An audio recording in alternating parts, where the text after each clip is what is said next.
All right, we got 5 questions. Let's see if we can get through them all. Starting with Jesse Cash asks, do you think the RG3 trade, 3 firsts and a second, and the Hainsworth fine to Albert Hainsworth over $50 million in today's cap should be talked about more when Kirk's career record is mentioned? Now he's what he's saying is those Washington teams were gutted on defense. So basically what he's getting at is Washington gave away a bunch in the RG3 trade. And they lost a lot against the cap in the Hainsworth fine. So did that affect Kirk's career mark in his Washington years? No. Like, I mean, you get what you get. The Vikings have paid a lot of defensive guys as well, and they still have Kirk Cousins. The Washington football team was just not good. I mean, yes, RG3 and all the stuff they did and trying to get him in there, he wasn't, he got hurt, and then he tried to play too soon and got re-hurt again, and even worse. Kirk Cousins did what he could do, but when your defense isn't really that good, your offense is struggling. They were built on a quarterback that was going to run. I mean, RG3 was known for using his legs a little bit. I mean, he could throw the ball, but he was known for using his legs. And so when you think about him in college, you think about what he was early on. And then, because at first he was lightning in a bottle. Him and Andrew Luck were going back and forth, having great weeks, great games. But RG3 gets hurt, comes back too soon. Kirk Cousins is born. But no, you can't, like, I don't think any of that matters with quarterbacks. At the end of the day, it's about managing the game. The one thing you can do to help your defense that sucks, keep them off the field. I think that's going to be the key this year for the Vikings is, punts and all this stuff with 1 minute to go or getting the ball back with 1:12 to go. You're not going to see 3 and outs. Like Kevin O'Connell, I think, is going to do a lot better job of not forcing the issue, letting the game come to him. I hope. Because we talked about that, about the Vikings feeling like they had to have a quick strike and score, with 1 minute left, and all of a sudden one deep pass. Okay, team's like, wait a minute, we don't have to use a timeout. And then they're like, well, we got to get some back, so let's pass it again. And then they don't, and then now it's 3rd and 11 or 3rd and 10, and now they have to pass or they're running a draw. Team uses the timeout. Still like 58 seconds left on the clock. They punt, guys come down, boom. So I think that goes on coaching a little bit. Like the offense can sustain a little bit and keep the ball on their side and not have the defense be affected by it. But no, I don't think you can take all that and say Kirk Cousins could have a better career if the Washington football team had not done all that. No. Yeah, I mean, the RG3 trade's a long time before Cousins. I mean, that's 3 seasons. And I looked at the defensive stats. They were 17th in 2015. They were 19th in 2016.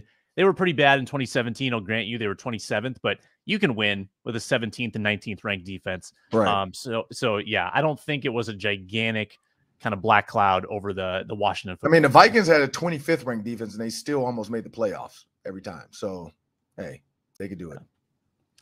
Question from Shane Jackson. With teams like the Rams, Raiders, and Browns signing players to huge contracts and seemingly not worried about the cap, how can Vikings management learn from that and be able to do the same if they wanted to? I don't think it's not being worried about the cap. Is they have cap space and they're prepared. The Vikings had no cap space to sign big guys like Von Miller or whoever else was out there. I mean, we talked about this all the time. At one point, they were cap strapped. Like they had nothing. They had like $100 or $400 some $1,000. And then they started to cut guys, move guys, trade guys, get guys to restructure their contract. And I think they got back up in the uppers of $4 million, but they still had to sign a rookie. So no, the Vikings cap space, like you can't just go crazy and just sign guys. Like it just seems like some teams are doing that, but what we're not seeing is all the stuff on the back end, the back-ended contracts, the back-ended deals where they're taking $1 million in this first year to come and try to win the Super Bowl, or $2 million or whatever it is, something small. And then if they stick around for 3 years, they're going to get paid off. That's both teams taking a gamble on each other, more so the player than the team, because the team's like, look, we got to do for cheap. We're nothing on the books for the next couple of years. Like if we cut them, we owe them $1 million each year or something like that. So that's the big difference. It's a different strategy when you're Super Bowl ready. But also you have to have a coach and a GM and a staff that can go out and relate to some of these young free agents out there and say, hey, this is what, like Minkah Fitzpatrick. Everybody was talking about him going to the Steelers, and he disappeared for just a quick second where it was like, is he still the same guy that he was in college? And he is this first-round pick that everybody thought he was going to – well, yep, he's the highest paid safety now ever. So Sometimes it works out, but it doesn't always work out right away. And I think that's what we have to remember is some of these moves aren't always as great as they look. Like they sound great. They, it's like, oh, they just added all these pieces to the puzzle. But it's like, well, they didn't pay them that much. Jarvis Landry and Honey Badger going to the Saints made them better. They didn't get paid. They're just going to say, hey, look, we can make this team better. We trust that Jameis Winston as a quarterback can get it done. But if we can come in there and be a piece on this defense and be a piece on this offense and really make some noise, that's the Vikings just don't have. And again, when you have Justin Jefferson and Thielen, you can't really sign a big receiver. When you already have a quarterback, there's no quarterback to go get. When you have an offensive line, there's no splashy offensive line signings. Like it doesn't happen unless it's an offensive tackle that's like a Pro Bowler like Trent Williams. So no, I don't think there's anything the Vikings. There's not the Yankees. It's not baseball where it's an unlimited cap. Like if you're cap strapped, you're cap strapped. That's the end of it. Yeah, I mean, there are some teams, and, the Rams are currently doing this. The Saints have done this. The Eagles have done this. When they get good teams, they just keep restructuring and kicking money down the road, facing their problems later, and they try to delay having to pay those bills. But there is a consequence, too. I mean, the consequence is at some point the money catches up. You can't keep your veterans, and you also have less depth. I mean, no one, across the nation knows about the bottom of the Rams roster, but I guarantee you it's not that strong. I mean, they're probably counting on a lot of late draft picks, undrafted free agents, and trying to coach those guys up because they are paying the top of the roster so much. There is that trickle-down effect. And I will say this, too. The Vikings have been creative. I mean, the Vikings have found a way to get a lot of big contracts under that cap. Like, yep. I never imagined they could sign this za'darius Smith this offseason, but they found a way. They restructured Hunter, they restructured Thielen, and they got that money in. So the Vikings, while these aren't like the top 5 contracts in the NFL that they're signing, they're still getting big names. They're just not paying them like $30 million like Aaron Donald. Correct. All right. We got another one from Meg Dean. With the changes in the defense's style and approach, who are some of the players that you feel will truly thrive in this system? So it's za'darius Smith, but he's not new. So I think a player that's going to thrive is Danielle Hunter. He's always thrived, though, but I think Danielle Hunter, this is going to give him a DeMarcus Ware type feeling, like a stand-up position where you have to grow, you have to evolve. Evolution it's inevitable. Like Thanos always said, I am inevitable. And then, of course, Iron Man says, I'm Iron Man. But in this system, he's going to evolve. He's going to get better. He's athletic. We've seen him stand up. We've seen him get low. We've seen him go down on 3-point. We've seen him in the 3 technique against the New Orleans Saints, and him and Everson Griffin wreaked havoc up the middle.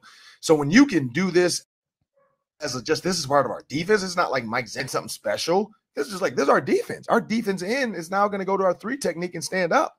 And now our rush backers are going to come into the game for 3rd down. If it's a passing, I mean, there's a lot you can do in this defense. So I say that's 1.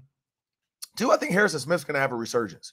I think Harrison Smith will have a resurgence for the simple fact of when there's a lot of movement. If Darrell Reed is right about this defense and what they've done in the past on his stops at defensive coordinator or within this defense, and Mike Pettin is going to put a little bit of his fingerprint on it. We see him with the Ravens. They did it with the Ravens when everybody moved around. He went to the Jets and bought Bart Scott and tried to get the same out of him and get guys, and they, that's where Don't Wait came from. All of a sudden they're about to go play the Patriots, because the Jets found a way to win and nobody thought they could win. So that defense, I think Harrison Smith, because if you can confuse some people and people move around, balls come out faster. If the safety's in the right spot and he jumps the right route, it's a pick, or it's just a big play. But I think Harrison Smith's going to have a little bit of resurgence as well. Yeah, you kind of named the 2 that I was thinking. I'm going to go with Cam Dantzler. And I mentioned this with Gabe Henderson on Monday. I feel like the biggest knock on Cam Dantzler has been the 2-minute defense stuff, end of game situations where he's struggled. But he's been pretty good in the bulk of a lot of these games. Well, what if they just tweak the way they're approaching these 2-minute drills? They're not playing so far off. They're not playing these deep prevent defenses. You get Cam Dantzler in some better situations there. Suddenly people might be talking about him as one of the rising stars in this division. So I'm pretty excited about Cam Dantzler this year. I'm excited about Booth. I'm excited about what Peterson can do. I think the cornerbacks are really going to thrive in just a little bit of a different system.